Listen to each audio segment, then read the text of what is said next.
Hello everyone. आज के हम लेक्चर में देखेंगे कॉलिनियर क्या होता है, मींस वेक्टर में कॉलिनियर प्रॉपर्टी क्या होती है। मींस दो वेक्टर्स को हम कॉलिनियर कब बोल सकते हैं और उससे रिलेटेड क्वेश्चंस देखेंगे। तो देखिए थ्योरेटिकल पार्ट क्या है। अगर मेरे कोई भी दो वेक्टर्स हैं ए और बी, वो मेरे कॉलिनियर या पैरेलल वेक्टर्स कब बोले जाएंगे, जब वो इस रिलेशन को फॉलो करेंगे। इस रिलेशन का क्या मतलब है कि जो मेरा ए वेक्टर है वो मेरा बी वेक्टर के कुछ स्केलर वैल्यू के मल्टीपल में अगर होता है तो मैं उसको बोल सकता हूँ कि दोनों वेक्टर्स क्या होंगे, मेरे कॉलिनियर वेक्टर्स होंगे। इसको मैं कुछ ऐसे भी लिख सकता हूँ कि आपका b vector is equal to lambda a vector, या फिर मैं इसको ऐसे भी लिख सकता हूँ कि x a vector plus y b vector is equal to zero. तो अगर इन तीनों फॉर्म में से कुछ भी होता है, यानी कि ए वेक्टर और बी वेक्टर में कोई रिलेशन है, तो मैं बोल सकता हूँ कि दोनों वेक्टर्स क्या होंगे, मेरे कॉलिनियर होंगे या फिर पैरेलल वेक्टर होंगे। Right. A is equal to lambda b, या फिर b is equal to lambda a, या फिर a x a vector plus y b vector is equal to zero. यहाँ पे ये एक्स और वाई क्या है, स्केलर वैल्यूज़ है, ध्यान रखिएगा इसको। This is my scalar value. ठीक है। अब इसी से रिलेटेड एक क्वेश्चन देखते हैं जो PYQ है, मींस एनडीए में आया हुआ क्वेश्चन हैगा। देखिए क्या बोला गया है। दो वेक्टर्स हैं ए और बी, ये दोनों नॉन ज़ीरो हैं और नॉन कोलिनियर है। तो हमसे पूछा गया है what is the value of the x for which p vector and the q vector are the collinear. यानी कि जो मेरा पी वेक्टर है और जो क्यू वेक्टर है ये मेरे कोलिनियर्स होने चाहिए। उसके लिए मेरी एक्स की वैल्यू क्या होगी। देखिए क्या होगा, यानी कि मेरा P vector and Q vector जो है वो मुझे दिए गए हैं कि कॉलिनियर है। अगर ये कॉलिनियर है तो मेरा पी वेक्टर जो है is equal to lambda q vector होगा। बस इसी रिलेशन को फॉलो करना है और एक्स की वैल्यू निकालनी है। देखिए कैसे करेंगे। पी वेक्टर को लिखिए सबसे पहले x minus two a vector plus b vector is equal to lambda x plus one a vector minus lambda b vector. क्योंकि लैम्डा की मेरी मल्टीप्लाई पूरे इसके साथ हो रही है तो लैम्डा बी के साथ भी होगा। अब यहाँ पे ए वेक्टर आप एक तरफ ले लीजिए, मीन्स इन साइड टर्म को इस साइड ले आते हैं। तो ये आपका हो जाएगा x minus two minus lambda x और माइनस लैम्डा ए वेक्टर। उसके बाद ये वाली चीज़ plus b vector one plus lambda is equal to zero. देखिए ए वेक्टर और बी वेक्टर मुझे नॉन ज़ीरो दिए गए हैं, यानी कि ये दोनों तो ज़ीरो नहीं हो सकते। तो ये वाली चीज़ और ये वाली चीज़ मेरी क्या होगी, इक्वल टू ज़ीरो होगी। तो यहाँ से one plus lambda is equal to zero हो जाएगा। ये इस वाली चीज़ को मैं इक्वल टू ज़ीरो करूँगा तो लैम्डा की वैल्यू माइनस वन। अब ये वाली चीज़ भी मेरी इक्वल टू ज़ीरो होगी तो x minus two minus lambda x plus one is equal to zero. मैंने यहाँ से लैम्डा कॉमन ले लिया, ये वाली चीज़ भी इक्वल टू ज़ीरो होगी। अब लैम्डा की वैल्यू मेरी माइनस वन है, यहाँ पे पुट कर दीजिए x minus two minus one, ये प्लस वन हो जाएगा। X plus one is equal to zero. इसको सॉल्व कीजिए, ये आपका आ जाएगा two x minus one is equal to zero और एक्स की वैल्यू वन बाई टू। तो इसका ऑप्शन हो जाएगा बी ऑप्शन। राइट।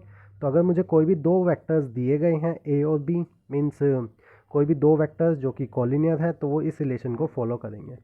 अच्छा, इस थ्योरम में एक चीज़ हो रहा है इस कंसेप्ट में, वो क्या कि अगर मुझे दिया गया है कि ए वेक्टर और बी वेक्टर वो कॉलिनियर नहीं है, दे आर नॉट कॉलिनियर, और वो इस रिलेशन को भी फॉलो कर रहे हैं, और उसके बाद आपको दिया है कि वो इस रिलेशन को फॉलो कर रहे हैं, तो वहाँ पे x और y जो होगा दोनों ही क्या होंगे, मेरे ज़ीरो होंगे।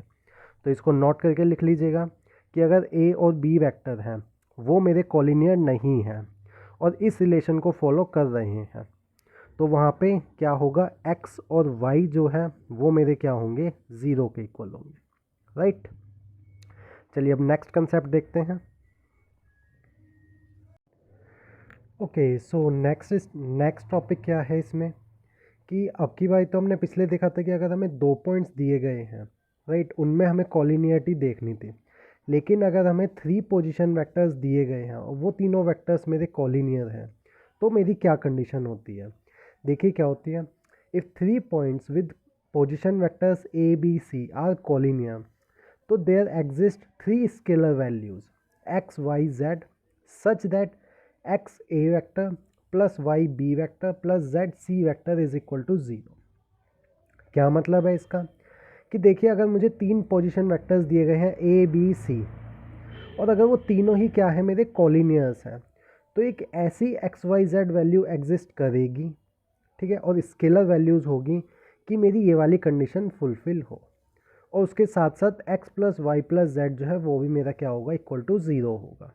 तो ध्यान रखिएगा, अगर मेरे 3 पॉइंट्स कॉलिनियर हैं तो ये वाली कंडीशन और ये वाली कंडीशन दोनों ही क्या होगी, मेरी फुलफ़िल होनी चाहिए।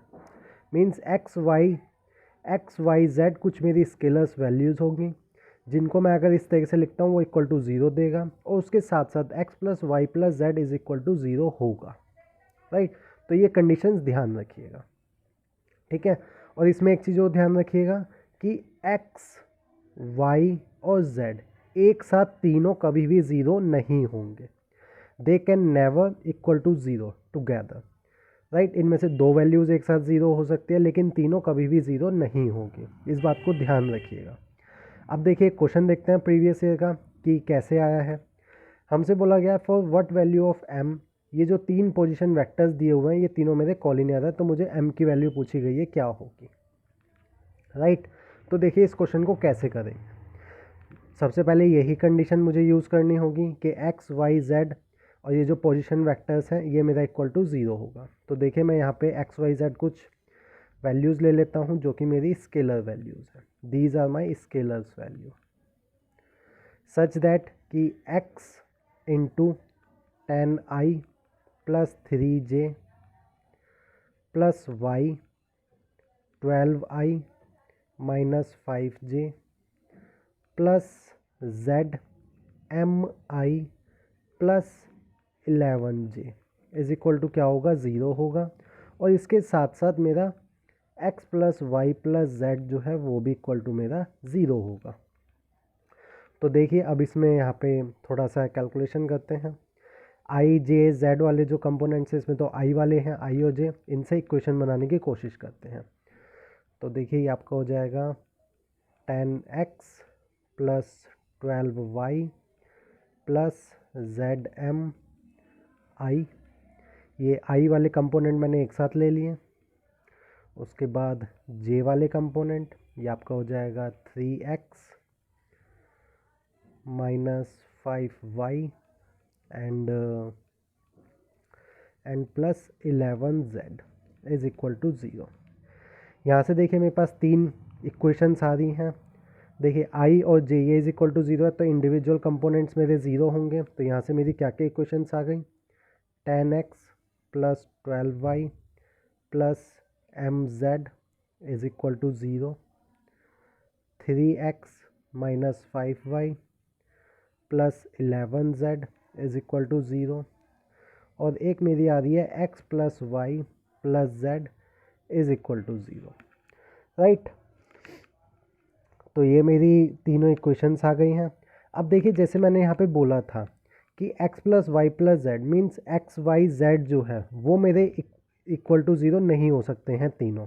ये देखिए मेरी क्या कहते हैं, होमोजीनियस इक्वेशंस हैं, राइट। और होमोजीनियस इक्वेशंस में एक ट्रिविनियल सॉल्यूशन सिर्फ तभी नहीं हो सकते हैं जब इसका मैं अगर डिटर्मिनेंट निकालता हूँ वो मेरा क्या आना चाहिए, इक्वल टू 0 आना चाहिए। ये आपने मैट्रिक्स डिटर्मिनेंट में जब इक्वेशंस सॉल्व करते थे होमोजीनियस तब आपने किया होगा।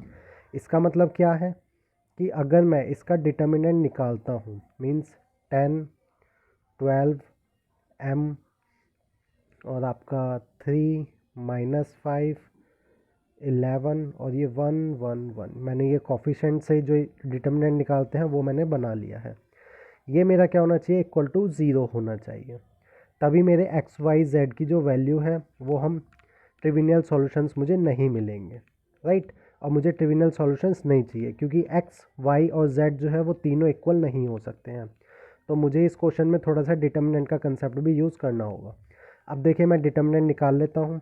मैं इस वाली रो को ले लेता हूँ क्योंकि ये 1 1 1 है, तो देखिए 1 लिया, ये आपका हो जाएगा, ये वाली रो ये वाली छोड़ दीजिए, 132 प्लस 5m माइनस 110 माइनस ये वाली रो ये वाली छोड़ दीजिए, माइनस 3m, और उसके बाद ये वाली चीज़, ये आपका हो जाएगा प्लस 1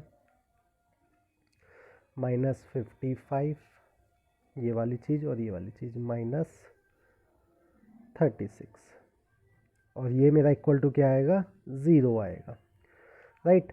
अब इसको थोड़ा सा सॉल्व कर लेते हैं। ये आपका हो जाएगा 132 plus 5m minus 110 plus 3m, और ये आपका हो जाएगा,